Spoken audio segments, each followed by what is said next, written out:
নমস্কার বন্ধুরা, আমি প্রিয়াঙ্কা বালা। প্রতিদিনের মতো আজকেও আমি চলে এসেছি তোমাদের সাথে একটি নতুন রেসিপি শেয়ার করতে। আজকে আমি তোমাদেরকে দেখাবো আলু টমেটো দিয়ে কিভাবে কাতলা মাছ রান্না করতে হয়। কাতলা মাছের ঝোল রেসিপিটা তোমাদেরকে শেয়ার করছি। কাতলা মাছ আমাদের সবারই প্রিয় একটি মাছ। তো এই প্রিয় মাছটাকে সুন্দরভাবে তো রান্না করার দায়িত্ব আমাদের, না? তো সেই জন্য আজকে চলে এসেছি এই রান্নাটা তোমাদেরকে শেয়ার করতে। ভিডিওটা কেউ স্কিপ করো না, প্রথম থেকে শেষ পর্যন্ত দেখতে থাকো, ভীষণই ভালো লাগবে। সবার প্রথমে দেখো, আমি এখানে নিয়ে নিয়েছি কাতলা মাছ।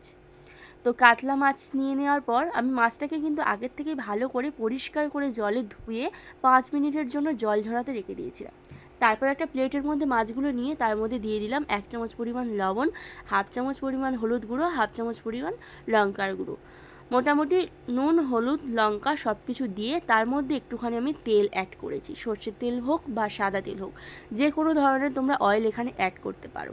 তো তেলটা দিয়ে এরকম মাছে মশলা মাখাতে তোমাদের সুবিধাও হবে, মানে হাতে কোনো কাঁটাও ফুটবে না, কোনো প্রবলেম হবে না, আর মাছটাও খুব ভালোও লাগবে ভাজার সময়। তো দেখবে এরকম তেল মাখিয়ে মশলাটা তোমরা একবার বাড়িতে ট্রাই করে দেখো, ভীষণ ভালো লাগবে। তো আমি যখনই মশলা মাখাই মাছের মধ্যে এরকম তেল মাখিয়ে নিই, মাখালে খুবই ভালো হয় আর মাছটাও খেতে ভালো লাগবে। তো মোটামুটি আমার মাছগুলো ভালো করে ম্যারিনেট করা হয়ে গিয়েছে, 2 মিনিটের জন্য আমি রেখে দিয়েছি। এরপর আমি কড়াইতে তেল দিয়ে দিয়েছি। তেলটা প্রথমে আমি ভালো করে গরম করে নেব, আর এখানে সাদা তেল আমি ইউজ করছি, তোমরা চাইলে সর্ষের তেলও ইউজ করতে পারো। আর দেখো, সব কটা মাছ তো একসাথে দেবো না, কিছুটা পরিমাণ মাছ আমি এখানে দিয়ে দিচ্ছি। তো একটু বেশি করে তেল দিয়েছি যাতে ছাকা তেলে মাছটাকে সুন্দরভাবে ভেজে নেওয়া যায়। গ্যাসের ফ্লেমটা হাই করে দেব, মিডিয়াম টু হাই দিয়ে মাছটাকে ভালো করে আমি প্রথমে ভেজে নেব। তেলটা যাতে চারিদিকে লাগিয়ে মাছে, সেই জন্য এদিক ওদিক করে দিলাম। আর দেখতে পাচ্ছ মাছের সাইজগুলো মোটামুটি মাঝারি সাইজের মাছ। তো একেবারে টাটকা মাছ, টাটকা মাছ হলে কিন্তু রেসিপিটা আমাদের বেশিই ভালো হয়। বরফের মাছ দিয়ে রান্নাবান্না অতটা ভালো লাগে না, টাটকা মাছের টেস্ট কিন্তু আলাদা। তো যাই হোক, এখানে দেখো মাছগুলো আমি এক সাইড হয়ে গিয়েছে, দেখো লালচে লালচে হয়ে গেছে কি সুন্দর। তো এক সাইড হয়ে গিয়েছে, আমি অন্য সাইডে এরকম উল্টে পাল্টে ভেজে নিচ্ছি। আর খুবই সহজ একটি রেসিপি, কিন্তু খেতে ভীষণই ভালো লাগবে। একদম হালকা পাতলা যে কাতলা মাছের যে ঝোল, আমরা ঘরোয়াভাবে যেরকম বাঙালি খাবারের মধ্যে এটাকে সবসময় রাখি, তো ঠিক সেই প্রসেসে আমি তোমাদেরকে দেখাচ্ছি, ভীষণই ভালো লাগবে। আর এটা একেবারে সিম্পল একটি রেসিপি, তোমরা যে কেউ বানাতে পারবে। তো দেখো মাছটা আমার কিন্তু ভালো করে ভেজে নেওয়া হয়ে গিয়েছে। আমি এখন মাছটাকে একটা একটা করে একটা পাত্রের মধ্যে তুলে নিচ্ছি। সবকটা মাছ এখানে তুলে নিচ্ছি। আর মাছটা বেশ মিডিয়ামভাবে ভেজেছি, খুব বেশি হালকাও ভাজিনি, খুব বেশি কড়াও ভাজিনি, মিডিয়ামভাবে আমি ভেজে নিয়েছি। এরপর কড়াইতে যেটুকু তেল আছে ওইটুকু তেলের মধ্যে আর কয়েকটা মাছ রয়েছে সেগুলো আমি দিয়ে দেব। দেখো এখানে লেজা রয়েছে আর কয়েকটা রয়েছে, সেগুলো আমি দিয়ে ভালো করে ভেজে নেব। বাই দ্য ওয়ে, আমি প্রিয়াঙ্কা বালা। আশা করছি তোমরা সবাই ভালো আছো, আর তোমাদের আশীর্বাদ ও ভালোবাসা আমি কিন্তু খুব খুব ভালো আছি। আজকে যতদূর আমি আসতে পেরেছি, সত্যি কথা বলতে তোমাদের আশীর্বাদ ও ভালোবাসা না থাকলে এত দূর কিন্তু আমি আসতে পারতাম না। তোমরা আরও ভালোবাসা দাও, আশীর্বাদ করো, আগামী দিনে যেন তোমাদের জন্য আরও ভালো কিছু রেসিপি আনতে পারি, আর খুব ভালো ভালো ভিডিও যেন তোমাদেরকে আমি উপহার দিতে পারি, এইটুকুই খালি আশীর্বাদ করো তোমরা। তো কথা বলতে বলতে দেখো এখানে আমার মাছগুলো কিন্তু ভাজা হয়ে গিয়েছে। আর যে তেল ছিল তার মধ্যে আরেকটুখানি তেল দিয়ে আমি দেখো আলুগুলো ভেজে নেব। আলুগুলো আগের থেকে আমি ছাড়িয়ে জলে ধুয়ে রেখেছিলাম, জল ঝরিয়ে। তো আলুগুলো দিয়ে দিলাম, দিয়ে ভালো করে আলুটাকে ভেজে নেব। প্রথমে কিন্তু আমি কোনো লবণ দেবো না, লবণ ছাড়াই আলুটাকে একটু লালচে লালচে করে ভেজে নেওয়ার পরেই আমি হালকা করে লবণ অ্যাড করব। লবণ দিলে ভাজাটা প্রথম থেকে ভালো হবে না। তো এখানে সামান্য পরিমাণে একটু লবণ অ্যাড করেছি। সামান্য পরিমাণে লবণ দিয়ে আমি আলুটাকে সুন্দর করে ভেজে নেব, একটু লালচে লালচে করে ভেজে আমি তুলে নেব। তো আলুটা ভেজে নিলে পরে এই রান্নাটা বেশিই ভালো হবে। তুমি যদি কাঁচা আলু মশলার মধ্যে দাও, তার থেকে এই আলুটা ভেজে নিলে রেসিপিটা আমার মনে হয় আরও বেটার হবে। সেই জন্য আর কি আমি আলুটা ভালো করে ভেজে নিলাম। তো ভেজে তুলে নিয়েছি। এর মধ্যে আরেকটুখানি তেল দেব, সামান্য পরিমাণ দিলাম। এরপর আমি এখানে জিরে ফোড়ন অ্যাড করব। যেহেতু আলু টমেটো দিয়ে কাতলা মাছের ঝোল হচ্ছে, এখানে জিরে ফোড়নটা সবথেকে বেশি ভালো লাগবে দিলে আর কি। জিরে ফোড়নটা আমি এখানে দিয়ে দিয়েছি। জিরে ফোড়নটা একটু ফ্রাই করে নেব, আর ফোড়ন থেকে দেখবে সুন্দর গন্ধ বেরোবে। ফোড়নটা ফ্রাই হয়ে গেলে না সুন্দর গন্ধ বেরোবে। তো হালকা হালকা দেখো এখানে কালচে কালচে কালার চলে এসছে। তো ফোড়নটা মোটামুটি ফ্রাই হয়ে গিয়েছে। দু মিনিট মতো আমি গ্যাসের ফ্লেমটা লো করে ফোড়নটা ভাজলাম। এরপর আমি কুচিয়ে রাখা পেঁয়াজ দিয়ে দিলাম। একটা বড় সাইজের পেঁয়াজটাকে ভালো করে আমি কুচিয়ে নিয়েছি। তো পেঁয়াজ কুচিটা দিয়ে নাড়াচাড়া করতে থাকবো। আর এই সময় সামান্য পরিমাণ একটু চিনি দেবো, যাতে তরকারি কালারটাও ভালো আসে আর পেঁয়াজটা খুব সুন্দর ভাজা হয়। যখনই তোমরা মশলা কষাবে বা পেঁয়াজটা ভাজবে তখনই একটুখানি চিনি ফেলে দেবে, দেখবে পেঁয়াজের কালারটাও সুন্দর আসবে।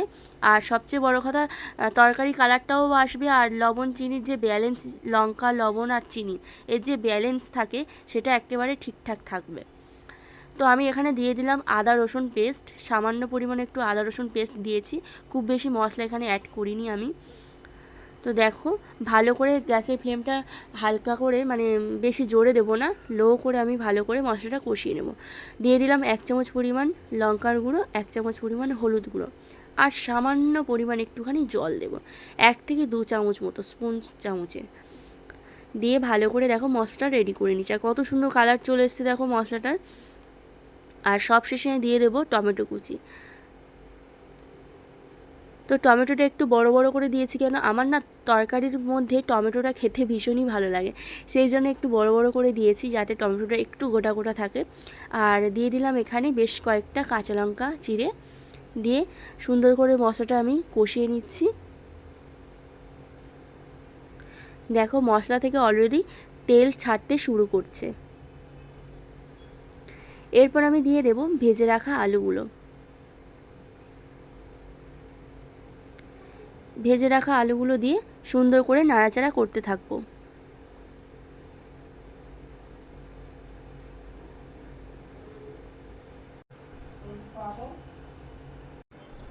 আলুগুলো দিয়ে আমি ভালো করে নাড়াচাড়া করে নেব। আর দেখো পরিমাণ মতো লবণ অ্যাড করছি। যখন আলুগুলো আমি ভেজেছিলাম তেলের মধ্যে তখন আমি বেশি লবণ দিইনি, এখন একটুখানি লবণ দিয়ে আমি ভালো করে কষিয়ে নেব। ভালো করে এখানে আমি কষিয়ে নিচ্ছি দেখো।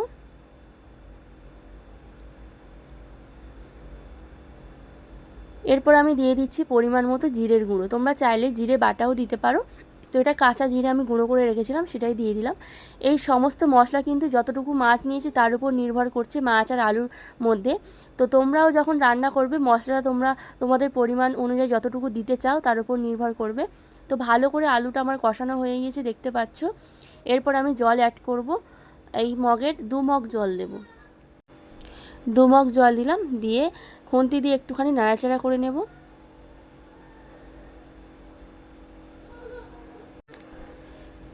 এরপর আমি দেখো ঢাকা দিয়ে দিচ্ছি, ভালো করে আলুগুলো সেদ্ধ হবে, ফুটে উঠবে, তারপরেই কিন্তু আমি মাছগুলো দেবো। দেখো এখন ঢাকনাটা আমি খুলে দেখছি আলুগুলো সেদ্ধ হয়েছে নাকি। মোটামুটি আলুগুলো সেদ্ধ হয়ে গিয়েছে। এখন আমি দেখো ভেজে রাখা মাছগুলো এখানে দিয়ে দিচ্ছি। ভেজে রাখা কাতলা মাছগুলো এখানে সব কটাই আমি দিয়ে দিচ্ছি, দিয়ে আমি ভালো করে ফুটিয়ে নেব। উফ, এরকম পাতলা ঝোল আলু টমেটো দিয়ে কাতলা মাছের জাস্ট অসাধারণ লাগবে। তোমরা যারা মাছ খেতে চাও না তাদেরকেই বলছি বন্ধুরা, একবার হলেও বাড়িতে এটা ট্রাই করো, ভীষণই ভীষণই ভালো লাগবে। আর একেবারে সহজ একটা রেসিপি তোমাদেরকে শেয়ার করছি, কোনো ঝামেলা নেই এই রান্নাটা করার মধ্যে। তোমরাও বাড়িতে ট্রাই করো, দেখবে খুব সুন্দর রান্নাটা হবে। আমি তো বাড়িতে ট্রাই করলাম, ভীষণই ভালো লাগছে। আর তরকারিটা দেখেই তোমরা বুঝতে পারছো রেসিপিটা কত সুন্দর হয়েছে, খুব সুন্দর। আর টমেটোটা এই কারণে একটু গোটা গোটা রেখেছি, এই যে দেখতে পাচ্ছ গোটা গোটা রয়েছে। গোটা গোটা টমেটো আমার খেতে খুবই ভালো লাগে, সেই জন্য একটু বড় বড় করে কেটেছিলাম। আর মোটামুটি আমার রান্নাটা হয়ে গিয়েছে। আমি এখন গরম মশলার গুঁড়ো হালকা করে ছড়িয়ে দিলাম, দিয়ে একটুখানি খুন্তি দিয়ে নাড়াচাড়া করে নিচ্ছি। তো এখন পুরোপুরিভাবে আমার রেডি কাতলা মাছের ঝোল আলু টমেটো দিয়ে। তো আলু টমেটো দিয়ে কাতলা মাছের ঝোল পুরো রেডি। এখন আমি গরম গরম সার্ভ করছি আলু টমেটো দিয়ে কাতলা মাছের ঝোল। ভিডিওটা কেমন লাগলো তোমরা কমেন্ট বক্সে কমেন্ট করে জানিও। আর এরকম আলু টমেটো দিয়ে কাতলা মাছের ঝোল গরম ঝরঝরে ভাতের সাথে পুরো অপূর্ব লাগবে খেতে, জাস্ট ফাটাফাটি। আমি তো ট্রাই করছি, তোমরাও বাড়িতে একবার ট্রাই করো। আর অবশ্যই কমেন্ট করে কিন্তু জানাবে কেমন হয়েছে টেস্ট। আর আমার চ্যানেলে যদি কোনো নতুন বন্ধু এসে থাকো, ঝটপট চ্যানেলটি পাশে থাকা থাকা বেল আইকনটি প্রেস করে সাবস্ক্রাইব করো, যাতে ভিডিও ছাড়ার সাথে সাথে ভিডিও সব রকম নোটিফিকেশানগুলো তোমরা পেয়ে যেতে পারো। আর প্রিয়াঙ্কা বালা ইউটিউব চ্যানেলে সুস্বাদু খাবারের রেসিপিগুলো তোমরা সবসময় দেখতে পারো। আজ আসি, ভালো থেকো, সুস্থ থেকো। কাল একটা নতুন ভিডিও নিয়ে তোমাদের সাথে দেখা হবে।